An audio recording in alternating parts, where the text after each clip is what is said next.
All right, I want to show you here, starting off with where you can go for sports betting player props for the MLB slate and showing you how to choose and pick out your pitchers. Of course, this also goes well along for batters in terms of, like it shows right here, home runs, hits plus runs plus RBIs, and doubles if you want to look at some of these other ones as well. But we're focusing on pitchers, so we're looking at strikeouts. So for Zach Eflin, for example, for Philly, we're looking at 6 strikeouts. I'm sorry, 5, because you know 5 or 6, but 5 is the most likely number that we want to go with. So what I do is come over here and plug it into my spreadsheet for 5. Right here is my category called prop. So that's a prop bet for how many strikeouts. Of course, Cole leading the way far and above anyone else in a good matchup with St. Louis tonight, only with a 3.5 applied run total and a great bullpen as well, right? Number 1 right here. So these are things that I keep track of as I'm looking here at my pitching slate for today. Of course, I want to give myself some Cole. Trick is I just got to find myself some low salary batting options. So to go ahead and maybe do that, I'll show you where you can easily look at the batting options, salary-wise at least, to try to get some of those lower ones. Well, there's actually a couple places you can go, but trying to head over here to the draft dashboard, MLB panel. It's an optimizer and has a lot of great info, which is easy to use. You can track and watch players, and you can, of course, set your best optimized lineup. They're also handpicked, watched players, and so on and so forth. But staying focused on here and what I want to show you for choosing my best pitchers, I was just getting off on the subject of actually choosing because it kind of creates the problem for you, with low needing a low salary batting option or stack. So here's what you can do here. You can arrange this in terms of let's put it up here, the cheapest. So apparently this is going to be the cheapest. Oh, some of the cheapest, even, let's see, Chicago White Sox, 27.11 batting salary, average batter salary. So that's just an average, for the team for today or tonight. And I don't want to bore you with this info, but looking at also Kansas City versus Clevenger, if you want to consider that, maybe probably better, of course, is versus Dylan Peters of the Angels. You can get going with some Baltimore stacks, only 29 or 100 or so per player. As you can see here, he only pitches 2.7 innings. That's also on my sheet as well, and I'm going to show you where I got all that info from my sheet. Then I'm looking at it's basically in order. Unless you can find one here that's a favorable matchup in terms of salary, like 28.67. That's a great deal for Oakland tonight, as they're favored in a 9.5 over/under game. As you can see right here, the over/under. So that's good. We will take that probably as well. And then we're also looking at just anyone else that falls within the ranking here. This is actually the ranking, not the order of the salaries, but that falls upon a lower and average batter salary as a team, so that we won't have any problem stacking it, just becoming easier and spending less time actually trying to do that. Mess with that with salary numbers instead of focusing on who's the best batters and pitchers for today. So as far as what I could see there, if you're going with Cole, you got to go with like a combination of Oakland, probably Baltimore, and or I'm thinking, as I don't see many other options. One-offs, of course, but in any case, all these average batter salaries over 3,000. So, anyways, let's get back to our pitchers that I'm looking at here. And where I told you I was going to show you where I found the info. That's at the DFS Army Research Station. You can go here. I'm going to make sure this is kind of quick and just an overview, so you can see, as I promised in a prior video, how I get my best starting pitchers. And I do consider like whether cash or GPP, of course. And so basically I'm copying and pasting a lot of the info from this data spreadsheet in different areas that I want and finding it and then putting it, copying and pasting, from these areas here, such as the opponent, just to make it easy, simply copying and pasting the column that I need, and then the salary, the overall rating for today, the strikeout or K score right here, and putting it in this very important second column, actually third column right here. So that's a strikeout. This is based on matchup. This right here, the prop, as I already talked about, where to get the props at. The K per 9 that's on our DFS sheet. Research station, also the win, implied total. Some of these are going to be zero. You just got to fill them in as it comes out later on in the day.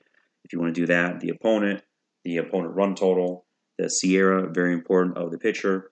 The ground ball rate of the pitcher is important. We're also going to use this against him. If we run into a high ground ball pitcher, we're going to try to look for specifically high fly ball batters so that we can actually stack successfully, especially in cash, against that pitcher.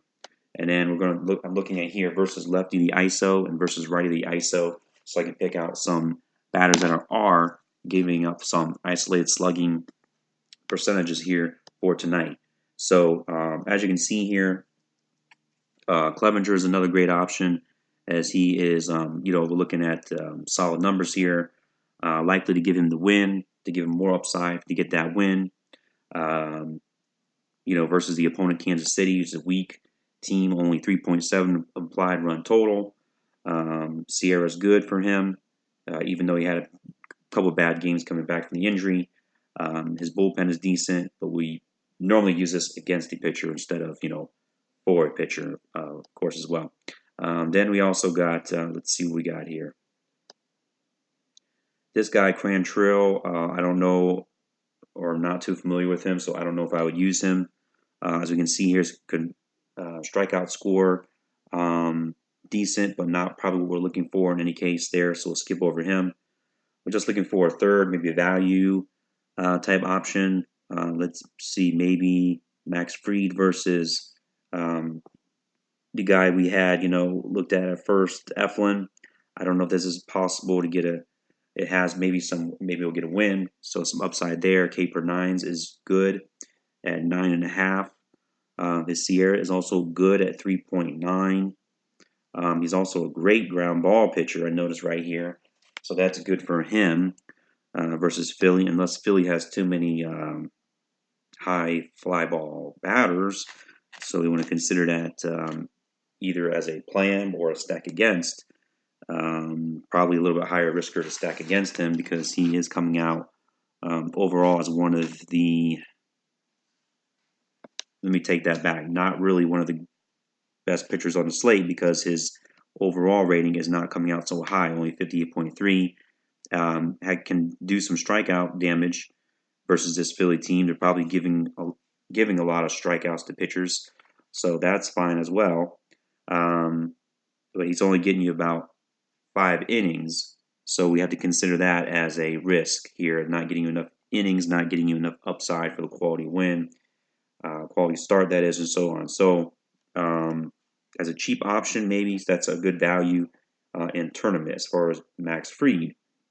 Then we got like Martin Perez. Overall, looking at him, 6,900, even cheaper. He's also an attractive option, although his probably will only get 5 strikeouts, as I consider this pretty accurate as far as the sports bettors are concerned. K per 9 is pretty low, actually. Has upside with the win. Perhaps can maybe get a quality start versus the Chicago White Sox, and is also an excellent ground ball pitcher. So we can look at all these factors to get some value in a tournament for Perez as well. Really, honestly, all these looking down here, none of them going to be used for cash, only for large field play tournament options. We got our options mainly. Cole, going to be hard to afford, but Clevenger, he's going to be chalk and used a lot tonight. As we can see here, though, there are a couple other pitchers that are set to perhaps get 7 strikeouts, especially for Anthony Discofaldi with a 469 overall strikeout rating. He can get you 9 strikeouts per 9, so that's pretty good. We just don't know about the line total as of right now versus Colorado. I would expect it to be a high overall in the Reds field so that we can use Great American Ballpark to our advantage, maybe even go contrarian in a stack using Colorado. we could possibly do that if we find ourselves some fly ball hitters in that ballpark. So, and he's also giving up some ISO versus lefties. So we could use him, but remember there's a lot of risk. We can even stack against him. So this is how we're coming up with all our numbers. So I basically showed you here. I'm going to show you one more. Steven Matz can get you perhaps enough strikeouts as his Sierra. I didn't look at for Discofaldi. That's 4, by the way, but 4.3, so more of a risk here. He's also a ground ball pitcher, and his bullpen is really bad, ranked 30th. So this is definitely pretty much a for sure stack against. So we're going to use Pittsburgh in this instance. Get ourselves some Pittsburgh righties, and that's really good to go there. I see nothing wrong with stacking Pittsburgh tonight. So I'm just going to stop there, really, and use, like I said, use these pitchers to set yourself up now for success in cash using Cole and Clevenger, and use a mix of these different guys if you want. Decided on which guys I wouldn't use Mats, but really between Discofaldi at that price over Lester, Perez at that price probably over Fried. And if you want to get really a little bit crazy, you can still use Fried or Cantrell versus the San Francisco Giants there. So I was showing you that all the breakdown there and posting this up now. Thank you for watching.